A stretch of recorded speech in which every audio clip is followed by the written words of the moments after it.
Do ponto de vista nacional,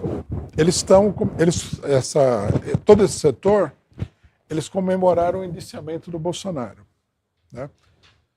E essa comemoração, pelos motivos que eu vou explicar agora, mostra como é ruim você ter uma política unilateral.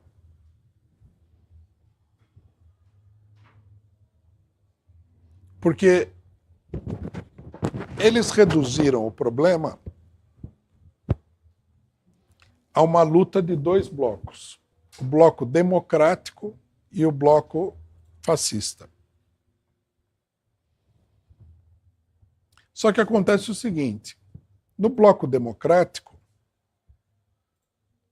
a esquerda é uma espécie assim como a mosca do cocô do cavalo do bandido. Quer dizer, não tem importância. É uma nulidade política. O bloco democrático não é dirigido pela esquerda. A esquerda é um fenômeno, do ponto de vista político, da orientação política, da direção política, é um fenômeno quase que residual ou quase inexistente. Por isso eu usei essa eruditíssima metáfora da mosca do cocô do cavalo do bandido. Aí alguém, me ouvindo falar isso, vai falar: ó, exagero do cara. Como assim? Mas é assim. Porque acontece o seguinte: a esquerda não tem política. Nesse bloco dito democrático, não existe uma política de esquerda. Você pode ter um bloco onde você tem duas políticas, né, que em algumas coisas estão de acordo e outras coisas estão em desacordo. Mas aqui não é assim. Aqui funciona assim.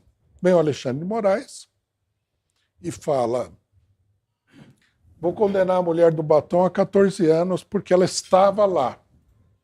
A esquerda, em vez de falar: espera um pouquinho, doutor Alexandre, mas como assim você vai condenar porque ela estava lá? Tudo bem, nós temos que combater o fascismo, o grande perigo, papapá, mas nós não podemos usar esses métodos. Não. A esquerda, ela tem tão pouca personalidade política que ela começa a usar os próprios argumentos do Alexandre de Moraes. Aí o cidadão fala, como eu falei do deputado do PT, né? Não, ela não foi condenada porque ela pichou a estátua, ela foi condenada por insurreição armada. Mas espera um pouquinho. Ela estava armada, ela subiu na estátua como um lança-foguetes, alguma coisa? Não, ela não estava armada. Tem alguma prova de que ela tentou uma insurreição armada? Não. É que a gente caracterizou aquilo como uma insurreição armada, apesar de que ninguém estava armado, e todo mundo que estava lá é culpado de insurreição armada. Quer dizer, uma coisa de direita. Aí a esquerda repete isso. Se a esquerda estiver lutando contra o fascismo, nós somos obrigados, por uma questão de lógica, a chegar à conclusão de que eles estão lutando contra o fascismo, se estiver lutando, né? Porque eu questiono isso, com as armas da direita, não com as armas da esquerda. Então, a esquerda, enquanto tal, não existe nesse bloco. O que existe é o Alexandre de Moraes, o Flávio Dino. O Lula, por exemplo, o papel dele é apoiar toda essa política. Ponto. Ele não coloca uma única restrição, não tem um único porém, nada. Para combater, aí vem a direita, vem o imperialismo e fala: para combater o fascismo precisa censurar. Vamos censurar. Aí o PT, inclusive, toma a iniciativa de fazer coisas direitistas. Como eu citei nesse caso aqui da censura do documentário aí do Brasil Paralelo. Então, quer dizer, no bloco não existe, a esquerda não existe enquanto fenômeno político, enquanto programa, enquanto objetivo independente.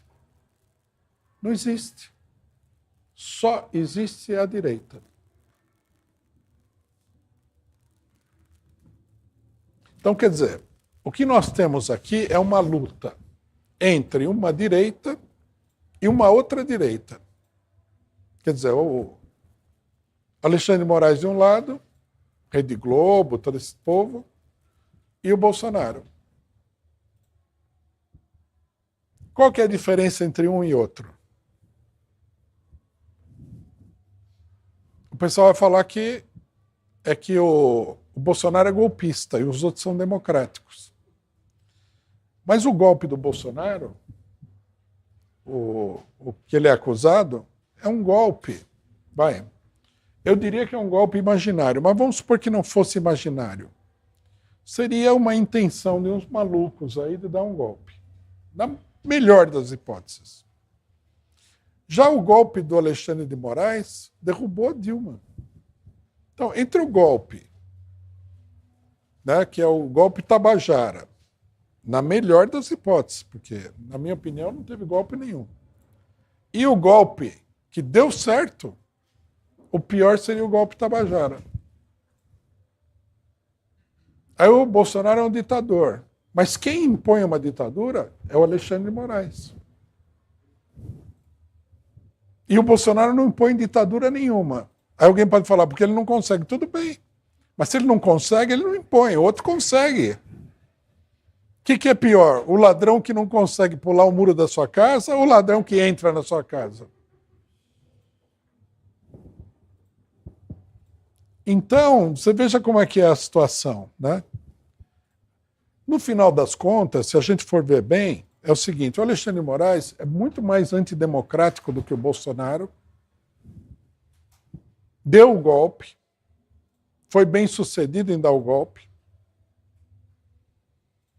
mas tem o seguinte, o problema é que a política identitária do imperialismo é defendida pelo Alexandre de Moraes. E o Bolsonaro é anti-identitário. Essa é a única diferença real. Né, realmente existente nesse momento.